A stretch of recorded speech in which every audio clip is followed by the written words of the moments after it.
sermon today. 或者我重複少少關於上個禮拜所講嘅先，然後我先繼續咧係講今個禮拜要講嘅。And I'll repeat a little bit of what was last week, and that is related to this week. 因為上個禮拜仲有一半人喺我哋當中啦。Last week, half of us were not here with us. 上個禮拜我解釋到咧，呢一個疫情嘅隔離唔單止係奪取咗我哋2年多嘅時間。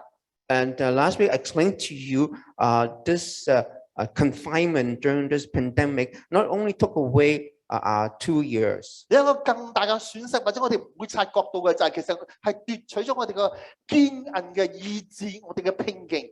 2 years time, but more so, it took away our resilience and our fighting spirit. 當你隔離喺屋企裏邊嘅時候，無論你有幾大嘅創作力，用幾多嘅方法去調養你嗰個生活。And when you are confined, no matter what you do, and try to enrich your life. 但係由於我哋咧越嚟係越依靠我哋啲咁嘅電子儀器啊、手機啊之類嘅平板啊、iPad 啊，我哋慢慢都不知不覺咧係會形成我哋咧係成為呢個梳化嘅土豆。And because we are more reliant on our technology, our cell phone, iPad, or tablet, it make us become a couch potato. 因為冇嘢做啊嘛，冇嘢做嘅時候，好自然嘅就會睇下 YouTube 啊，睇下其他嘅嘢。Because you have nothing else you can do, so when naturally you go online to watch YouTube and stuff like that. 令到我哋懶洋洋咁樣係沉迷喺呢啲咁嘅電子機嘅裏邊。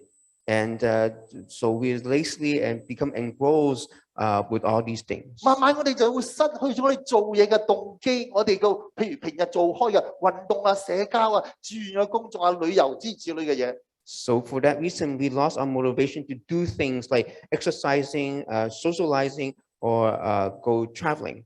所以呢個我哋要重新嚟到去修復我哋嗰咁嘅動機，我哋嘅動能係唔容易一件事情嚟嘅。And for us to recover this motivation is not an easy task. 我藉咗呢個參孫嘅故事咧，係希望解釋得當佢被囚之後無能為力嘅時候，所有嗰啲放棄啦，一蹶不振啦。And through the story of Samson, we explained that after he was imprisoned, that he had given up. 但係點樣神咧再次興起翻佢，再次等佢重燃佢個火焰。And we saw how God awakened him and again rekindle his fire. 佢係參孫接受晒所有嗰啲咁嘅問題，因為佢冇能力、無能為力去抵抗嗰啲敵人。At that time, Samson had already signed to his fate that he had no power to overcome his enemy. 但係當啲敵人到最深尾，佢哋興高采烈要將佢出嚟，要帶佢哋出嚟戲弄嘅時候。But at the end, when they bring him out and try to make a fool out of him. 我哋知道我哋唔能夠打落水狗。And we know that we cannot beat a dog when it's down. 當佢係俾人哋觸動佢最後嘅底線，就係佢個人嘅尊嚴嘅時候，佢此可忍，孰不可忍。And when at the time where it reaches his limit, and it caused him to he's being insulted. 佢內心裏邊已經熄滅嘅火焰咧，突然間係重新嚟到去燃點起嚟。That he no longer can hold it in because the fire within him has been rekindled. 佢被捉之後都唔敢諗嘅嘢，突然間佢諗到啦，就係點樣嚟到用方法去自拔。And even though he have not thought about it after he's been imprisoned, but at this moment he said, "How can I get myself out of this?" 佢最心呢求神幫助佢嚟到係重掌旗鼓，嚟到收復嘅失地，打敗佢敵人。And at the end, he asked God to help them to rally and to defeat his enemy. 最後佢成功咗。And at the end, he was successful. 呢個故事令到我哋，我要用呢個故事嚟鼓大家，我哋唔能夠放棄。And through this story, we are trying to encourage you that we should never give up. 雖然我哋好似呢個參孫一樣咧，被困咗咁耐咧，好似一蹶不振，好似垂頭喪氣咁樣，但我哋要振作起嚟咧，去收復呢個自由同埋失地。Even though we are like Samson who has been imprisoned, but we need to to rally and recover and find our freedom. 最重要就係求神嚟到燃點我哋內心裏邊已經係熄滅嘅火把。Most importantly, to ask God to rekindle the fire that has been distinguished. 俾佢哋再次有呢個堅韌嘅意志，有呢個動機去做事情。So once again, we'll have the motivation and the desire to do things. 但係聽完呢篇道之後，你可能會問呢個問題。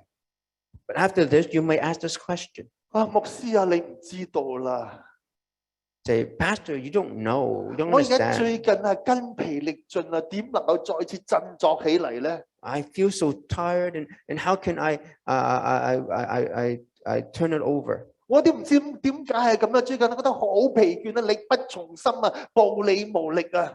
And there's to the point where I'm so exhausted that even though my heart is willing, but my body cannot do it. 問題唔係因為我做得好攰嘅嘢，做得好難嘅，因為我喺屋企裏邊隔離，但係唔知點解咧，應當我係精神旺盛嘅，但係而家咧係精神係冇晒嘅。Even though I should not be physically very tired, because really I didn't do very much while at home, but I find that I don't have any desire to do anything. 所以我點能夠振作起嚟啊？點能夠重燃我個火把咧？ And how could we be rekindled, and how can we overcome it? 我完全明白你嘅感受。I understand how you feel. 你講話你冇操勞過係啱嘅。And you say that you didn't work very hard. That's true. 其實你記得喺12月嘅時間，有2-3個禮拜咧，我幾乎係完全崩潰過嚟。And you remember that last December, about 3 weeks of time that I was at the edge of collapsing. 當講到嘅時候，我完全唔能夠集中呢個精神。I was not able to focus when I was preaching. 其實整個禮拜裏面都覺得好攰、好疲倦。And actually, throughout the week, I feel tired. 往往喺晏晝嘅時候咧，就咧係瞌眼瞓。And often at the afternoon, I doze off. 覺得迷失，係覺得好迷茫，覺得係缺少呢個方向。And I feel that I was lost and confused. 我最初都唔知點解， We don't know why. 以為我身體裏邊有好多問題。And perhaps physically I have a lot of issues. 但係到最新我先至發覺咧，原來咧，雖然我嗰陣時唔係呢個抑鬱，但係咧原來咧呢個隔離所帶嚟俾我呢個咁嘅問題。At the end, I found out, even though it's not a result of depression, but it is something that resulted from this confinement. 唔係精力啊，唔係精神，唔係體魄嘅問題，乃係心理裏邊精神嘅問題。And it is not an issue of not a physical issue, rather it's the mental and psychological issue. 因為隔離其中一樣嘢會帶到你一個咁覺得好似疲勞嘅感覺。Because in this confinement, it brings you a sense of fatigue. 因為你會覺得咧，好似成個天都係灰晒嘅，係好似好絕望咁嘅。For you, everything is gray, everything is hopeless. 成個禮拜都好似見唔到人咁樣。And throughout the week, you don't see anyone. 漸漸咧，你就會覺得咧係有心無力，甚至乎係無心無力。And slowly you find that your heart was willing, but physically you can, but or even to the point where even you don't have a will to do 其實我哋嘅 anything. 感受就好似一個球賽嘅裏邊有啲球員。And it's just like in a game. 佢係當佢失咗呢個咁嘅動能嘅 momentum 嘅時候咧，佢突然間咁，雖然佢其實好有精力㗎，你知道球員啦，你知道係運動員啊嘛，但係佢咧當佢到咁嘅即係泄咗氣嘅時候咧，佢覺得係力不從心嘅。And at a moment in the game when they lost the momentum, even though they physically, because they athletes, they fit, but yet they seem that they don't have enough energy to do their thing. 佢覺得佢要追翻呢個咁嘅波，呢個嘅球賽啊，打翻贏佢係冇可能嘅，咁佢就泄咗氣，佢就係冇晒力量啦。And they find that they feel that they could not overcome the deficit that they're in. 所以假如我哋呢個隔離嘅當中，我哋未必係抑鬱，但係假如我哋覺得我哋好攰，都唔知點解冇做到任何嘅操勞嘅嘢，點解咁攰嘅咧？其實個原因就係因為你隔離咧，令到你有咁嘅感受。And this is the reason why that even though during this confinement that you are not physically committed to physical hard work, yet you feel tired. 因為呢個疫情嘅隔離有一個好壓制我哋嘅環境。And because this pandemic put us into a very difficult or oppressive environment. 我哋今日睇睇基甸同埋跟隨佢300嘅勇士，佢哋所經歷嘅類似嘅經歷。Today we will look at Gideon and the 300 warriors that is with him. 要明白到原來佢哋經歷咧係暫時嘅。And we understand what they experienced was something that's temporary. 然後我哋盡量咧都去明白到神點用咩方法嚟去啟動翻佢哋嘅動能。And we need to find how they have reinitiated their motivation, 使到佢能 reactivate 夠 their 突 motivation, 破，使到佢能夠復原起嚟。so that they can recover and break through. 士師記第6章第1節， In Book of Judges, chapter 6. 以色列人又行耶和華眼中看為惡嘅事，耶和華就把他們交在米甸人手裏7年。米甸人壓制以色列人，以色列人因為米甸人就在山中挖穴、挖洞、建造營寨。以色列人每逢撒種之後，米甸人、亞瑪力人和東方的人都上嚟攻打他們，對着他們安營，毀壞土產，直到加撒，沒有給以色列人留下食物，牛羊驢也沒有留下，因為那些人帶着牲畜，像棚犁、像蝗蟲那樣多，人和駱駝無數，都進入國內，毀壞全地。以色列人因米甸人嘅緣故，極其窮乏，就呼求耶和華。The Israelites did evil in the eyes of the Lord, and for 7 years he gave them into the hand of the Midianites. Because the power of Midian was so oppressive, the Israelites prepared shelters for themselves in mountain clefts, caves, and strongholds. Whenever the Israelites planted their crop, the Midianites, Amalekites, and other eastern people invaded the country. They camped on the land and ruined the crop all the way to Gaza, and did not spare a living thing for Israel, neither sheep, nor cattle, nor donkeys. They came up with their livestock and the tent like swarms of locusts. It was impossible to count them or their camels. They invaded the land to ravish it. Midian so impoverished the Israelites that they cried out to the Lord for help. 我哋今日嘅題目就係大能勇士嘅再造。We see the title today is the remake of a mighty warrior. 大能嘅勇士嘅再造，我哋禱告。Let's pray. 父神，我哋感謝你， Father, we thank you 因為你差派你嘅兒子嚟到呢個世界上。 because you send your son to the world. 父啊，今日我哋都係謙卑我哋自己，我哋嚟到你嘅面前。 Today we humble ourselves before you. 父啊，唔係只係單係你要嚟到，我哋都係進到你嘅面前。 Not only that you came, but we also enter into your presence. 父啊，懇求主你真係欣賞我哋嗰個我哋嘅動機。 And I hope that you will appreciate or commend our motive 我哋所盡嘅努力 and the effort that we give 嚟到去尊重你。 to respect you, 懇求主你真係將你話語嚟到解明喺我哋心裏邊， and that you will explain your word to us 釋放我哋， and free us 使到我哋成為你所要創造出嚟嘅人， so we can become the creation you made us to be, 係滿足我哋俾你創造嘅時候嘅潛力。 and that we will realize the potential that you've given us when you created us. 我哋咁樣禱告，奉主耶穌基督嘅聖名求， We pray all this in Jesus' name. 阿門。 Amen. 神嘅使者呢個士師記第6章第14節講咧，係要向呢個基甸有顯現，差派佢去拯救以色列人。 Here the messenger of God came to Gideon and tell him that he was being sent to save the Israelites. 我哋要發覺要明白一樣嘢，當第11節講到咧，天使揾到呢個基甸嘅時候，原來基甸咧喺呢個酒榨裏邊係打麥嘅。We understand when God's messenger came to Gideon, Gideon was actually threshing wheat in 我 the 哋要 wind 明白 press. 呢個酒榨係點樣樣啊？原來咧呢個就喺酒榨裏邊打麥咧係唔係好方便嘅。 We need to understand in a wine press that it's very hard for you to thresh wheat. 因為咧要將啲麥咧要搬上搬落。Because you have to bring the wheat in and out. 我呢度有個相俾你睇，但係可能未到嗰度啊。咁其實佢唔係話防備呢一個米甸人。Well, actually, they are not really try to defend against the Midianite. 英文裏邊嘅翻譯咧係話佢係要躲藏、係隱藏、係匿埋，去避免呢個米甸人見到佢。And actually, in English, it said that he would try to hide from the Midianites. 點解咁咧？因為咧，佢哋咧係驚住米甸人咧喺度搶佢啲嘢。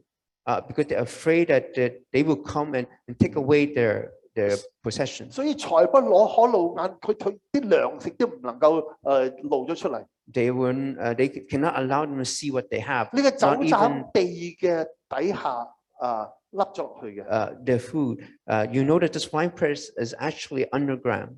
所以唔單止係基甸啊，甚至乎其他啲以色列人咧，都係怕晒呢個米甸人，所以咧佢哋就係挖啲山窿啊，挖啲洞啊、洞穴啊，嚟到去隱藏佢哋自己嘅，因為怕咗佢哋。Not only Gideon, all Israel was afraid of the Midianites, so they find caves and clefts to hide in.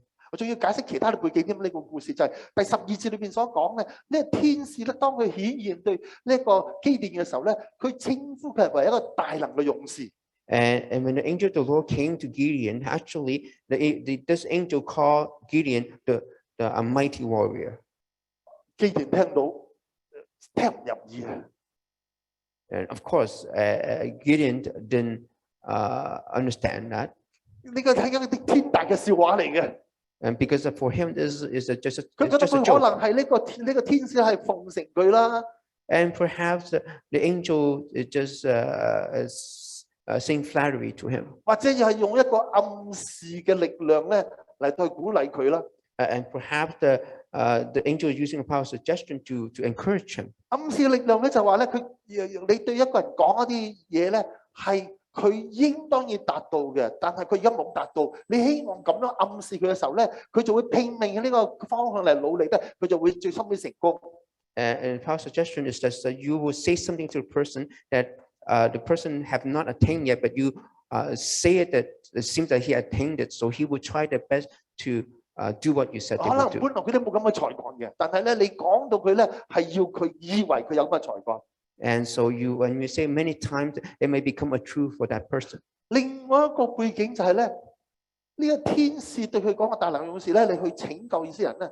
但係當佢接受佢任命嘅時候咧，委派嘅時候咧，佢冇講話神會加添你嘅力量，使到你咧搖身變成為一個大能勇士。But you also need to keep in mind that the angel, when the angel give him this mission, he did not say when you accept this mission, that God will give you the strength to accomplish it. 因為第14節裏面講得好清楚啊，佢天使觀看呢個耶和華觀看基甸說：你靠着你這能力，你呢個能力啊，唔係講話神嘅能力喎，去從米甸人咧嘅手裏邊拯救以色列人。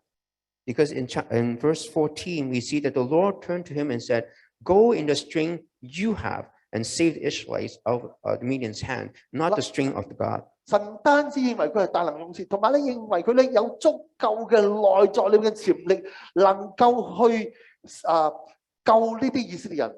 So from the scripture, we saw that the angel of the Lord say that he's a mighty warrior and that he already have enough strength by himself to overcome the Midianites. 唔單止咁啊，第16節裏面仲講喎，佢話咧，你可有能力係足夠擊打呢個敵人咧，好似打一個人咁樣。Not only that, in verse 16, that you will strike down all the Midianites, leaving none alive. 冇搞錯，咁多嘅軍兵喺我面前，係當打一個人咁嘅力量已經夠啦。有冇可能啊？ Is it possible that he can defeat this whole army by himself? 你知唔知神個眼中呢個一個人啊，有幾多人啊？到底係In the eye of God, you know how 第8章第10節裏面講到咧，其實敵軍裏邊有135000人咁多啊。So how many did he defeat by himself? Actually, in Judges chapter 8, it mentioned that he faced an army of about 130,000. 呢啲都係神差派呢個基甸嘅時候嗰個背景嘅故事嘅背景。And this is the background where God sent Gideon into battle. 基甸咧第15節裏邊咧係立刻拒絕咗呢一個咁嘅差遣。And obviously in verse 15, immediately Gideon declined this mission. 佢話我又何德何能可以拯救呢啲以色列人咧？ And he said, who am I that I can save the Israelites? 而且況且神話你靠著你呢個咁嘅力量去承擔呢個咁嘅責任。 And furthermore, God said, you have the strength to do it by yourself.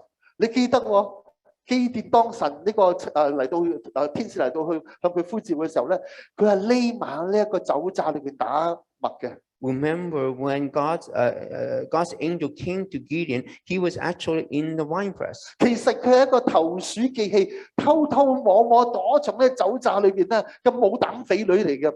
And he's actually a coward who's afraid to do anything, and he's in hiding. 好彩佢冇係放呢啲神所講嘅説話喺我心裏邊啦，因為否則話係好大件事情啦。 And fortunately, he didn't listen to God. Otherwise, we're in big trouble. 當一個怕死鬼啊，要用咁嘅力量去打咁強大嘅軍隊去對抗去拯救以色列人，根本係冇可能嘅。 And for a coward like him, he doesn't have the strength to face such a great army. 我話呢個基甸係膽小咧，係真實㗎。 And I call that he is a coward is true. 喺第6章第25節咧，當神呼召佢嘅時候，其中一樣嘢要佢所做嘅就係話吩咐佢將佢爸爸嘅2隻牛，同埋就獻咗做祭，同埋拆毀佢爸爸嘅巴力嘅祭壇，用呢個祭壇嘅木偶嚟做裝柴嚟到去獻祭嘅。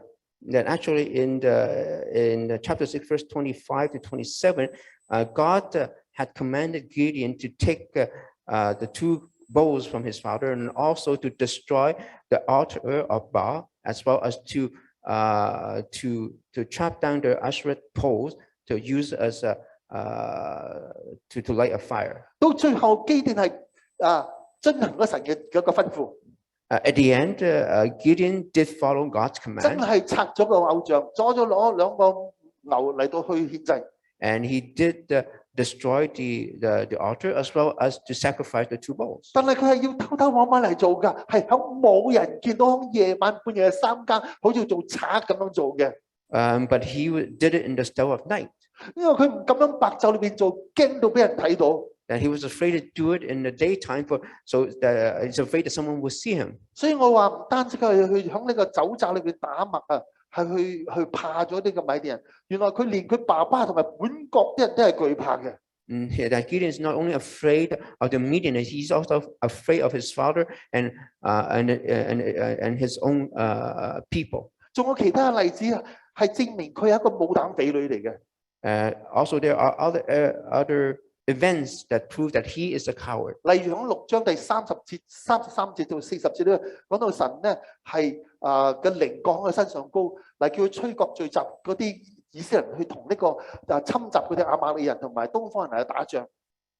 That in the same chapter, verse 33 to 40, that he have called the people to come and join forces to against the Midianites and the Amalekites. 一切都準備好啦，所有人都齊集咗啦，但係佢一次一次唔敢出去打仗。Then everything is ready, yet he did not go and attack. 因為佢冇呢個信心啊，所以咧佢咧就要求神俾佢一個證據。Because he lacked the confidence, so he had to ask God for a proof. 佢就求神咧話，將呢個羊毛擺喺呢個禾場上高。如果羊毛有露水，有周圍乾嘅時候，咁我就知道係你真係差派我啦。And he asked God, say, I put a fleece on the ground. If you, in the morning, if the fleece is wet and all the ground is dry, then I know that this is your will that you have sent me. 神係真係聽佢禱告喎，照佢所講嘅俾佢證據。And actually, God did what he asked. 但係佢嘅保證係唔足夠嘅，佢又要第二次要求相反嘅現象。But that's not enough. Again, he asked that using the opposite. 羊毛係要乾，周圍係濕。That the fleece should be dry and the ground to be wet. 但係佢仲未有呢個信心去打呢個仗。because at the time he had yet the confidence to go into 所 battle. 以到最深尾仲要神響俾嘅第三個保證。Even at the end, he asked God for a third time, a third assurance. 第7章第7至第15節咧講，神吩咐佢帶著300人去打米甸人。That in the chapter 7, verse 7 to 15, God commanded him to go attack the Midianites. 而第10節裏面所講到嘅，假如你仲係怕嘅話，如果你仲係膽小又驚嘅話咧，咁我仲要俾多個證據俾你啦。And in verse 10 it said, if you are afraid to attack, 就話你去到嗰啲敵軍嘅軍營嘅時候咧，你會聽到敵人當中咧有一個對話。and you go down to the enemy camp, you will hear a conversation. 呢個對話你聽咗之後咧，你就會有膽量去打噶啦。And after you hear what they are saying, then you will encourage to go attack them. 咁原來佢真係去到咧，聽到咧佢哋兩個人嘅對話，佢話我就晚發咗個夢，我發到呢一個大麥餅咧滾到呢個米甸人嘅營中咧，係然後咧撞冧晒所有嘅嘢。然後咧，啲同眾話：呢個唔係呢個大麥餅嚟嘅，其實咧就係呢個以色列人嘅兒子基甸嘅刀，神已經將米甸人嘅全軍交喺佢手裏邊。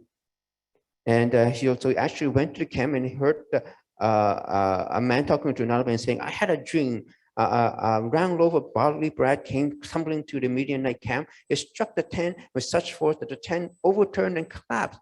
And his friend responded, this can be nothing but other than the sword of Gideon, son of Joash. 點解基甸3番4次係需要求證據？ So why did Gideon time again and again ask for proof? 係去證明咧，神係藉住佢手嚟救以色列人咧。To prove that God is saving Israel through him. 原來呢個現象係證明佢係冇信心，所以嘅要求咁嘅保證嘅。This showed that he lacked the confidence, and that's the reason why he asked God for proof. 我記得我細個長大嘅時候係咁。I remember when I'm growing up, I was like that. 爸爸媽媽或者啲成人叫我做啲嘢， And parents or adults asked me to do something. 佢俾咗膽我啲仲要問一次又一次，問到佢都厭晒我啦，啲仲未有信心去做嘅。And I asked again and again to try to confirm it yet, but I still don't have the confidence to do what they asked me to do.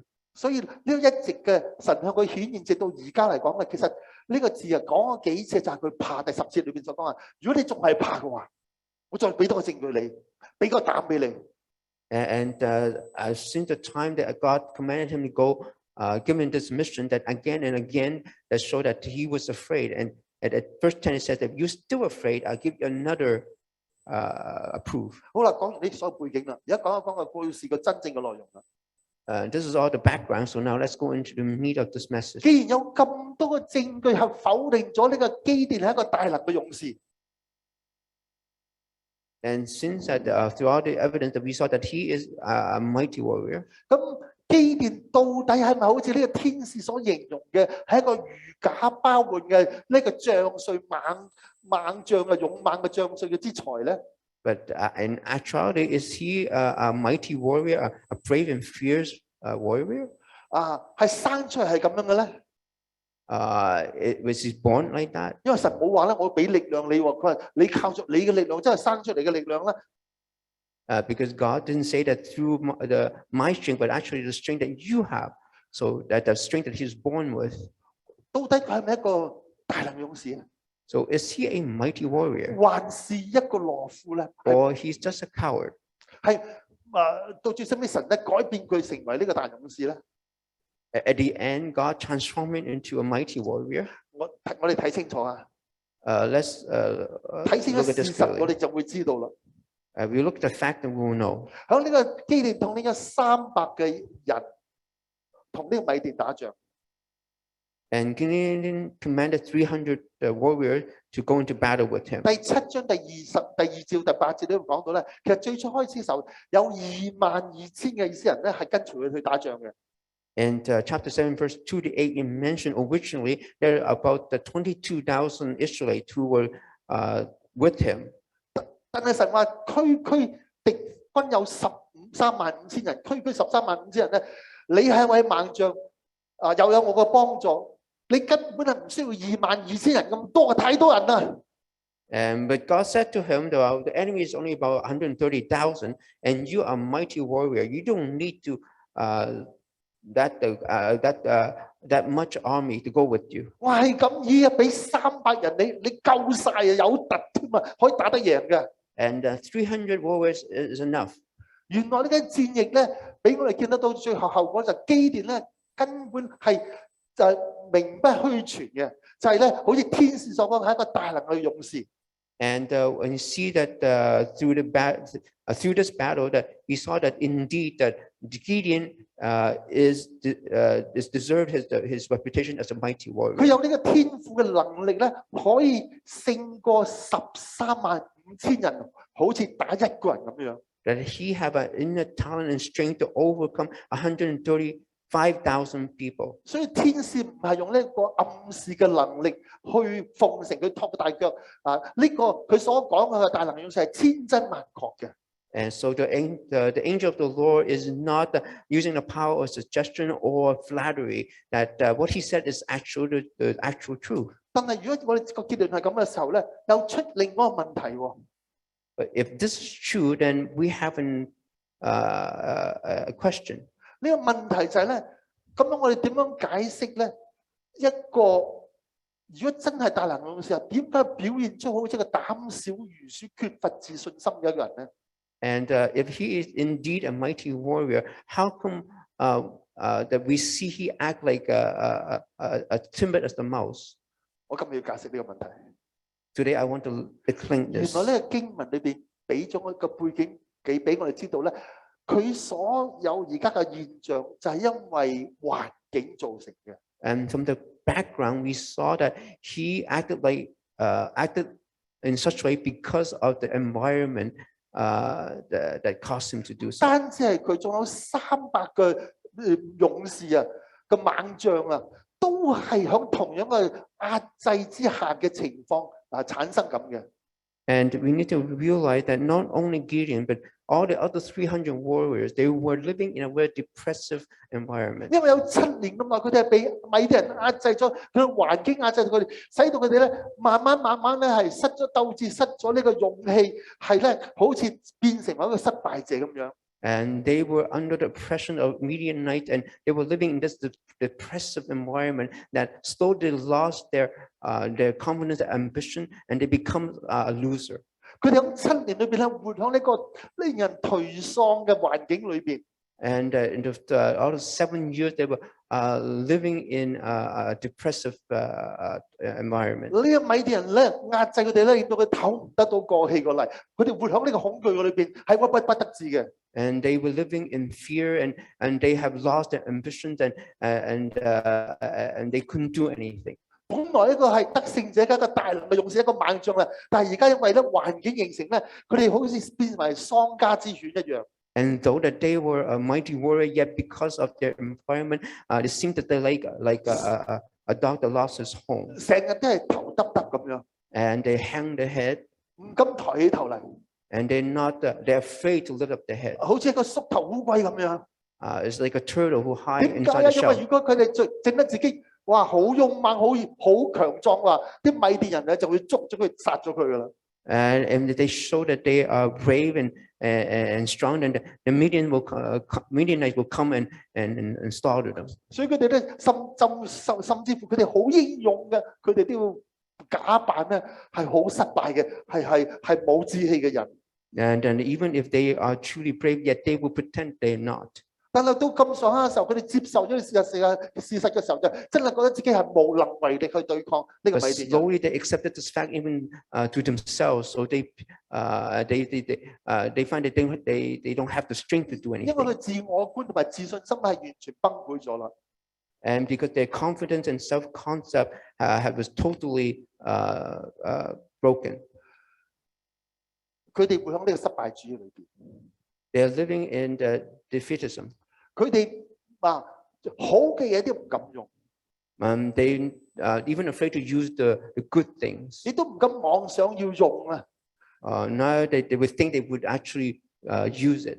佢哋會只係用一啲平日人哋見到啲唔開胃嘅嘢令到冇人會走去搶咗佢哋去。They would use things that other people would not envy or would not covet. 所以有7年咁耐，佢哋活響呢一個令人頹喪嘅情況底下，令到佢哋都係頹廢晒啦。And because the depressive environment, it caused them to become depressed. 呢個係解釋到點解一個大能嘅勇士，或者310個大能勇士變成為好似懦夫一樣，好似失敗者一樣。This explained how this 301 warrior, great mighty warrior, becomes like a coward. 其實喺人類歷史裏邊，人類嘅生活過程當中都有類似嘅人。And actually, that throughout life there might be situations that similar to this. 有一啲人係懷才不遇，有好有才幹，但係成日都係好似失敗咗，所以變咗我哋啲自己對晒自己係冇志氣啦。Many may have a lot of talent, yet they were not being discovered or being used or appreciated. 佢哋以為到最深嘅地步，以為自己都係失敗嘅，係冇作用嘅一個人。And they find that they find that they are useless. 其實中國嘅歷史當中，有一個出名人物就係韓信大將軍咧，係有類似嘅經歷。And in the Chinese history, there is a general, Han Sun. 佢係出身係貧寒。Upbringing was he lived in poverty when in the upbringing. 當佢媽媽死嘅時候，係窮到冇錢嚟辦喪事嘅。And after his mother passed away, he didn't even have the resources to bury his mother. 佢要乞食嚟到國會，要人哋施捨啊救濟，俾啲飯佢嚟到食。And he lived his life by continue to survive by panhandling. 有一個故事講到一飯之恩啊，就係呢個韓信嘅，有個老太婆咧，日日俾啲飯佢食，咁佢到最心話：我如果有一日咧，我希望能夠報答你嗰個恩情。There was a story about him that the old woman who had pity on him and give him food every day, and he promised that one day that he will repay her. 但係咧，老人家都唔信得過，佢話冇可能，睇你咁樣都係乞食噶啦。But the old lady just didn't really take it to heart. 而韓信咧好特別嘅，佢係喜歡背住一把劍。The thing is that this general he liked to carry a sword with him. 但係佢呢把劍咧，從來冇出過嘅鞘，冇出過劍嘅鞘嘅裏邊。But he never unsheathed this, take the sword out of the sheath. 所以經常係俾人哋鄙視佢啊！把劍嗰度冇用㗎咁樣。And other people look down on him that even though he carry a sword, but it's useless to him. 有一日一個無賴嚟去嘲笑佢，話你雖然人高馬大啊，喜歡背劍啊，但係我睇你嘅心理，你都係膽小鬼嚟嘅。And one day, a hooligan came and teased him and said that, "Yeah, I see that you are big and strong yet and carry a sword, but what in my eye you are just a coward." 如果你真係唔係咁嘅話，如果你真係唔怕死嘅話，你攞拔劍嚟去刺我啦。And he said that if you are not afraid to die, then to take out the sword and kill me. 但係如果你怕死嘅話，就喺我褲浪嗰度結入櫃爬過去啦。And if you are afraid, then you crawl under between my legs. 呢個故事就叫胯下之辱啊，係因為中國人咧唔能夠喺人哋個褲浪底下爬過去嘅，即係俾人哋踩嘅意思係。And to crawl under or crawl between people's legs is really a shameful thing to do. 呢個韓信根本乜嘢面都冇晒㗎，已經係咁啦，所以咧喺人哋底下爬過去根本係冇事嘅，所以佢就順咗佢講嘅就冇發嬲就爬咗過去。And for him that he saw that this is nothing because he's dying as he is, so he without another word he just crawled under the person's 周圍 between 啲人 his 就 legs. 更加係恥笑佢啦，以為佢係一個膽怯嘅懦夫嚟嘅。When people saw that, people were in their heart to confirm that he is indeed a coward. 原來韓信唔係咁， But- 韓信原來係一個大將之才嚟嘅。But actually, he's not like that. He's actually have a talent to be a general. 有一日咧，打仗發生， One day there was war. 佢走去應徵點講去投軍啊，應該係投軍。So he go and join the army. 我唔講所有嘅事情嘅轉變啦，就係咧到最收尾咧，佢成為大將軍。that make it brief. At the end, he become a general. 原來佢好有蓋世嘅才華，係謀略家，係戰術家，係統帥，係軍事嘅理論家。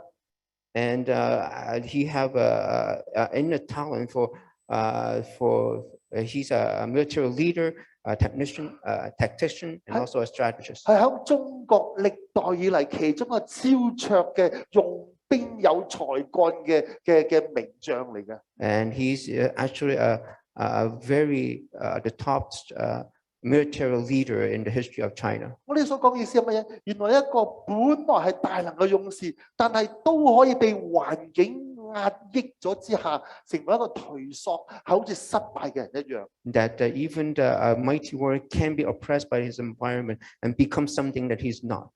我哋每一個人都可以有咁嘅經歷。And each one of us can have this kind of 我哋 experience. 本來天父神所賜俾我哋咧，係創造我哋嘅時候，又係好聰明、好有智慧嘅。And then when God created us, we are full of wisdom and intelligence. 但係因為不同嘅環境嘅成長嘅過程，或者有啲冇咗父母啊之類嘅，或者有啲我爸爸嘅時候咧，因為打仗嘅緣故，讀書都冇讀晒嘅咁之類，咁就好似覺得屈屈不得志。And but because of the environment of our what we encounter in life, maybe we lost our parents, or maybe that because we lost our parents, we couldn't finish school and things like that. 中國話拆公計狀元才，原來有啲人咧本來好聰明，好似成個狀元係咁叻嘅，但係咧因為環境緣故，佢哋只能夠用佢嘅才幹嚟做偷嘢。And actually, because the Chinese may say that even though that you may have a talent to be a government official, yet because of your environment, that you will use your talent to do bad things, to do crimes. 原來神知道呢一班人基甸同埋300幾個人咧，佢內裏邊嘅潛力係乜嘢嘢？ But God knows the potential of Gideon and the 300 warriors. 因為呢個係神創造時候將嗰啲潛力擺晒落去噶嘛。Because they were created by God, and these are things that God put into them. 今日神嚟唔單止要釋放呢啲人，乃係要釋放呢啲大能嘅勇士，去再次啟動翻神創造佢嘅時候嘅潛能。And God today not only send them to save Israelites, but actually also to come and reactivate their potential and their talent of these warriors. 否則嘅話，佢哋就好似坐喺個金礦嘅上高。但係如果冇神嚟去釋放嘅時候咧，佢哋嘅潛能係會白白咁浪費咧，虛度光陰，枉費一生。And you could say they are sitting on a gold mine, but without God coming to reactivate or remotivate them, they will just waste their time and lifetime and their life.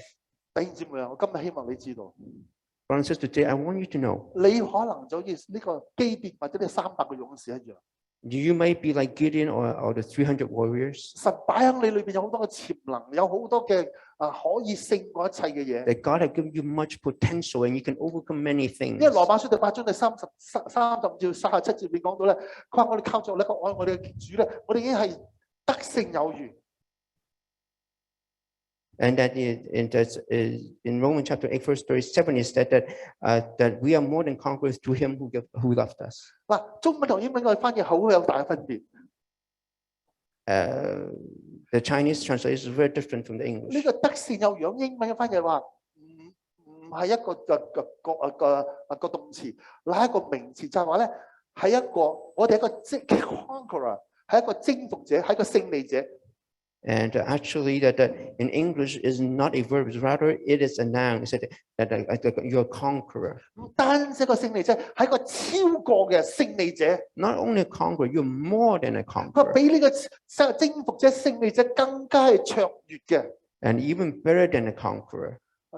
即係我哋其實唔係失敗嘅，唔係一啲冇用嘅人。That we are not losers, we are not useless people. 我哋靠着神嘅力量，我哋成為得勝喺凡事裏邊勝過一切嘅人。That through God's strength that we can overcome in all things. 但係你話我有咁嘅潛力咩？點解 You 我 may 睇唔出嘅咧？ I have that potential. I don't see it. 或者有啲人講話，我可能以前有啦，但係而家冇晒啦。And some may even say, well, I had it before, but I no longer have it.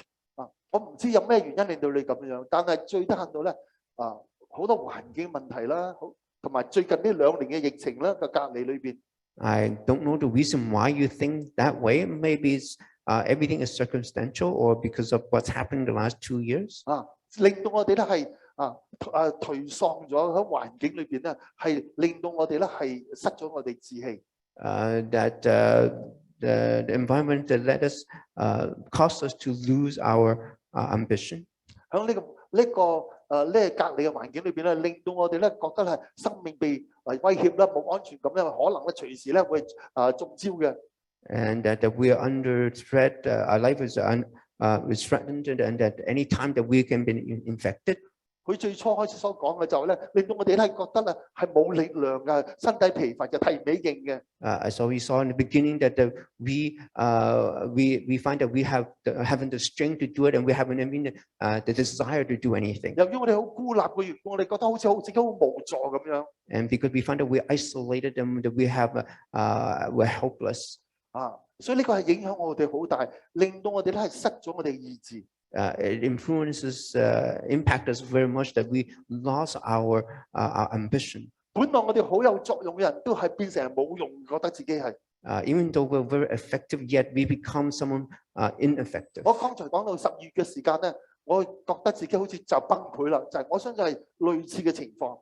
And I believe what experienced recently in December is like that. 呢個環境係壓制到咧，自己好似提唔起勁啊，好似冇晒希望咁樣。And the environment oppressed us so that we seem that we lost hope. 喺5月初參加呢個本地可嘅神召會嘅教牧同工會嘅時候 ，and in the beginning of the May, I joined a meeting for the ministerial. 有一個牧師講過，大約有30%唔係本地可，即係喺啲教會裏邊大約30%嘅牧師咧，係因為疫情嘅影響後果嘅緣故咧，係計劃緊係辭職。And a pastor shared that not just Montreal, but actually 30% of all churches pastors have, because of the pandemic, is planned to resign. 所以我哋唔係淨係成長裏邊咧有啲壓制嘅嘢，嗱最近呢個2年疫情咧，原來個後果係有咁嚴重嘅。So not only the oppressive situation in our upbringing, but even that today what is happening around us would affect us. 本來滿有抱負嘅、滿有才幹嘅人都可以突然間好似覺得自己冇晒肉，就不如咧係throw in the towel，就係咧係辭職啦。And even though that you are full of talent and full of ambition, yet at this time you feel that I might as well throw in the towel and give up. 咁我哋如果面對咁嘅時候，我哋有乜嘢可以可以收拾呢個殘局咧？ So what can we do in a situation like this to pick up the pieces? 可以推動我哋嚟到重張旗鼓咧？ And once again to motivate us and regroup and rally. 我今日希望解釋就係咧，原來神給我哋天賦呢個咁嘅潛力咧，係唔會失去嘅。And I want to explain to you the potential God given you, you will never lose it. 雖然就會，如果我哋讓神喺我哋心裏邊工作嘅時候咧，神可以幫助我哋恢復，正如佢幫助呢個基甸恢復一樣。And if I allow God to work within us, He can renew or rediscover this potential in us. 神點樣幫佢恢復咧？ And how did God help Gideon 原 to 來神係 recover? 好體諒基甸嘅問題嘅。And actually, God really cared for what his issue is. 如果我哋明白嘅時候，我哋都會知道神好體諒我哋嘅問題嘅。And we understand and we know God also care about us as well. 因為我哋明白咧，當一個人失咗自信心、失咗信念嘅時候咧，係好難扭轉呢個咁嘅現況，好難嚟說服佢嘅。We need to understand when someone lost their confidence, it's very hard to help them to turn things around. 佢係需要人咧係有耐心或者好悉心嚟到幫助佢、鼓勵佢。We need to find someone who is very patient and try to console him, 使到佢可以從呢個自我嘅捆鎖裏邊走出嚟。so that the person can come out from this self-imposed imprisonment. 神所做嘅就係其實解釋點解神幾次容許呢個基甸3番4次要求保證。This is also the reason why God allowed Gideon to ask for proof many times. 然後先至咁攞出呢個信心出去攻打敵軍。and so that he can take out his confidence and go and attack the enemy. 神好容忍佢。 And God was very patient with 其實 him. 呢個步驟就好似呢個彼得步行海上一樣。 And it is just like the situation when Peter was walking on water. 我知道我哋大多數會驚啦，步行水面冇人會咁，但係彼得咁。 And I believe not many would have the bonus to try to walk on water. 彼得需要學習嘅唔係有咩方法行呢個水面。 And what Peter needs to learn is how he can walk on water. 乃係佢需要戰勝佢內心嘅恐懼，佢戰勝得到，其他人戰勝唔到。 And that he had to overcome the fear that's inside of him. 當佢放膽行第一步嘅時候， So when he was took the bonus to take that first step, 佢哋就可以放膽行第二步就容易啲， then the second step become easier, 第三步更加容易。 even easier the third time. 但係當佢驚嘅時候咧，佢沉咗落去啦。 But when he was afraid, then he started to sink. 所以我哋今日學習功課係需要學習行少少一步， So today we need to start taking a small step, 唔需要用一個大嘅一步。 not a huge step. 神叫基甸就咁啦，行少一步就係拆毀佢爸爸個偶像，同埋用嗰啲木嚟燒啲牛。 And that's what God asked him to do. So first step was to take down the idols of 唔 his 係攻 father. 打敵人，我係喺屋企裏邊，喺自己屋企裏邊咁做。 And first do something in his home. 呢個基甸其實啲唔敢嘅喎，所以佢咧係夜晚靜雞雞嚟去做。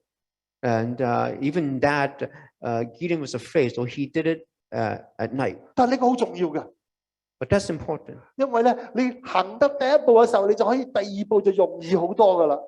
because once you take the first step, the second step will be easier. 如果你第一步都唔敢嘅時候，你就冇可能去做行晒所有嘅，唔能夠步行水面 And 嘅。 if you cannot take the first step, then you will not be able to finish this journey. 弟兄姊妹，我冇步行過水面嘅經歷，所以我唔能夠用步行水面嘅經歷嚟教大家。 I did not prepare a 但係我又講我一個相似少少嘅經歷咧。 scriptures concerning that, but I do have some experience, a similar experience. 我10幾年裏邊咧，喺屋企游水。 And for many years, I swim at home. 但係我亦都去市政局裏邊游水， And sometimes I do go to the city pool. 因為市政局個游水池咧水深啦，同埋好似奧林匹克嗰個標準啦。 And the pool there is actually Olympic standard. 當我每次咧游水池嘅時候咧，佢其實咧係將呢個游泳池咧係間開一半。 And every time I go, they would split the pool into two parts. 通常咧打開俾我哋咧就喺呢個淺水一半咧，由4尺至6尺2咁上下深嘅。 And usually they will open the shallow end of the pool. It's about 6'2" in depth. 最深嘅咧係過我頭咁多啦，大約6尺2。 And 6'2" is about no. 所以肯定唔會浸死嘅，因為就算咧你跌咗落去水底啦，你一硬咧就係已經頭上翻嚟個水面噶啦。It's less than a feet covering my head, so I will not drown there. 另外一半好深水嘅，係俾人哋跳水花式跳水用嘅。 And the other end of the pool is deeper. 係大約18尺咁深，就比起呢個大約15尺啦，仲多3尺咁深咧，係咁深嘅水嚟嘅。So for people to dive, so it's about 18 feet in depth. 我經常就喺呢個淺水邊游水。 So many times I swim in the shallow end. 完全對我冇問題。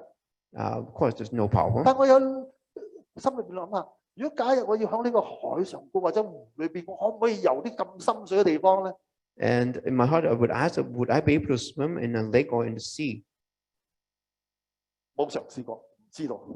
I never tried, I don't know. 但係喺幾年前有一晚， But several years ago, one night, 我去呢個游泳池游水嘅時候， so I went to the city pool to swim. 突然間我吃驚。 And suddenly I was surprised. 點解咁樣打開嘅唔係淺水嘅，喺深水裏邊俾人游嘅咧？ And this that night they opened the deep end for people to swim. 我見到嘅時候，我就臨陣退縮，我轉身就要走啦，因為咧我冇辦法去應付得到咁深嘅。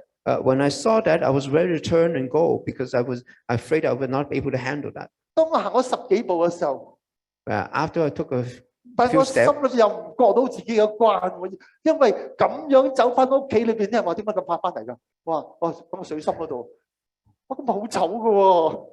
and I could not overcome myself, and because I don't want to go home and face the question that why you come back so 我屋企裏 soon. 邊幾個女人覺得我係個冇膽匪女， And people may call me that I'm timid as the mice. 但我又唔能夠坐到夠鐘先翻去當自己游個水嘅喎。And now I could just sit there and wait till the time and then go home. 響當嗰度行咗10個步嘅時候咧，其實我仲自己做緊自己嘅輔導員，我唔能夠咁掃興嘅。And that short walk that I was counseling myself, say I cannot be a party 你 pooper. 咁多年諗下，到底你可唔可以由心水裏邊，而家俾啲咁嘅機會俾你，呢個千載難逢嘅機會，點解你唔嘗試一下咧？ Many years you have this question whether you were able to swim in a deep end. So now it is your opportunity. 咁多人都可以咁做啦，點解你唔可以咧？ And so many people are doing it right now. Why can't you do it? 喺嗰時候，我就改變個主樣，我祈求神啊，神啊，你加俾我力量啦，就改變我膽小噶啦。 And so at that time I changed my mind and asked God, you give me strength that I can go through with it. 然後我就話，我靠住我加給我力量嘅，我凡事都能夠做。 And through the one who gives me strength, I can do all things. 我鼓起勇氣跳入呢個水裏邊。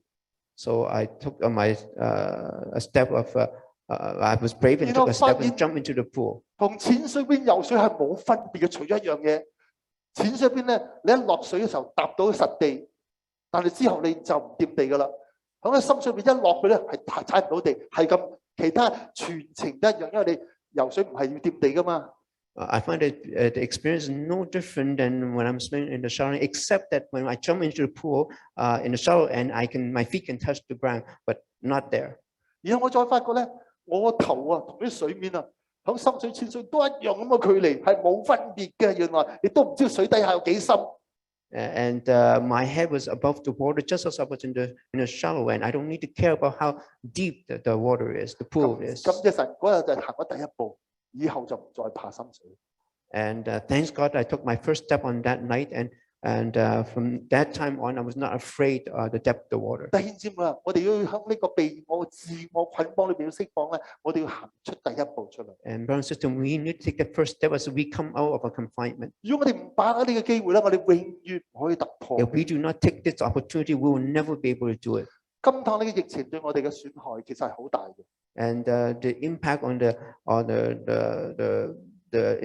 what is inflicted is very serious. 有啲人係情緒出咗問題。 In this pandemic, some people a psychological issue. 我上個禮拜講到係奪取咗我哋堅韌力，我哋嘅鬥志。 And last week I thought that they took away our fighting spirit and our resilience. 今趟係講到咧，我哋本來係一個英勇嘅人，都可以變成為一個好似失敗嘅人。 And today, even that we are a brave person, if we could have and turn us into a coward. 但係我哋要突破呢個限制。 But today we need to break through this limit. 我哋需要學習行少少一個信心嘅一步。 All we need to do is take that little step forward. 我仲會講多一兩個故事，我哋就講完㗎啦。 And I will say one more thing 我 before I 哋當 finish. 中有啲退休嘅人士， And for those who are retired, 有啲而家喺網上都聽緊我講。呢2年裏邊係冇出門，甚至乎咧你買餸都係要兒女嚟到去靠佢哋買餸俾你。 and that for 2 years that you didn't go out of your front door, and even when you buy grocery, you let your children do it for you. 我明白呢個環境，呢個壓制係令到你咧係好似好驚咁。 And I know that the environment and the surrounding make you afraid. 但係我哋都知道，正在喺呢個而家社會係正在解封緊嘅時間。 And we know that this time that we're relaxing or actually deconfining, 好多人啲出緊嚟㗎啦。 and many people are coming out. 如果我哋要學習行呢個信心嘅一步， And we need to take the step of faith. 少少步，唔需要一定好大步，唔係叫你話而家即刻嚟翻教會，我冇咁樣講㗎。And to take a small step, I didn't say that you have to come out to church right now. I didn't say that. 我哋要踏出我哋嘅門外嚟到去見翻呢個天同埋地。And we need to take a step out the door so we can see again the sky and the grass. 響星期五我再大中太翻屋企嘅時候。And on Friday when I bring Miss Joan home. 佢就係其中一個咁啦。佢2年裏邊咧，除咗仔嚟載佢之外，佢甚至乎唔需要自己買餸嘅。但係佢嗰日同我講，令到我鼓舞嘅，就話我最近咧自己出街去到街口呢個金發買餸。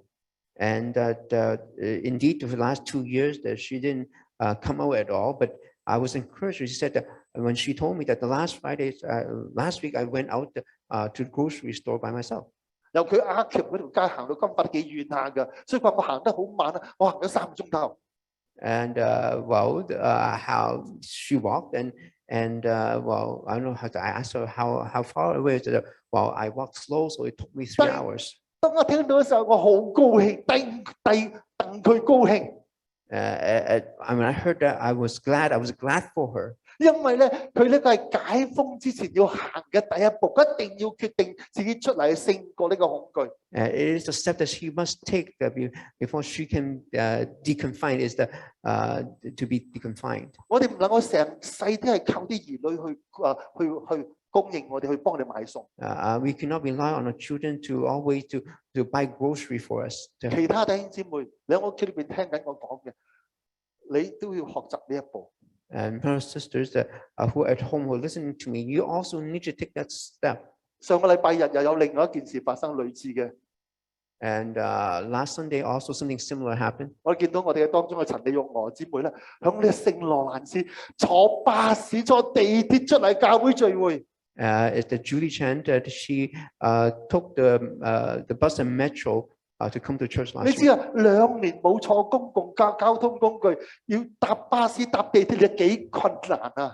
You understand how hard it is that for 2 years she did not take the public transit to come to church. 好似比起呢個神叫基甸咧，一個人去打贏晒咁多嘅米甸人，一樣係咁困難嘅。It's just as difficult as the Gideon have to overcome the enemy by himself. 但係我覺得第日鄧亞娥即係高興嘅就係佢勝過佢內心嘅恐懼同埋心裏邊嘅障礙同埋難阻。I'm glad for her that he was able to take the first step and overcome the obstacles in her heart. 所以你亦都係行咗水面啦，係步行咗出嚟啦，踏出個信心嘅步啦。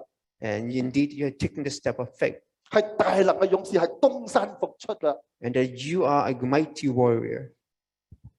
弟兄姊妹， brothers and sisters. 原來冠狀病毒唔係好似我哋最初開始嘅時候出現咁可怕。COVID is not as horrible as it was in the 到 beginning. 而家嚟講唔係咁致命嘅。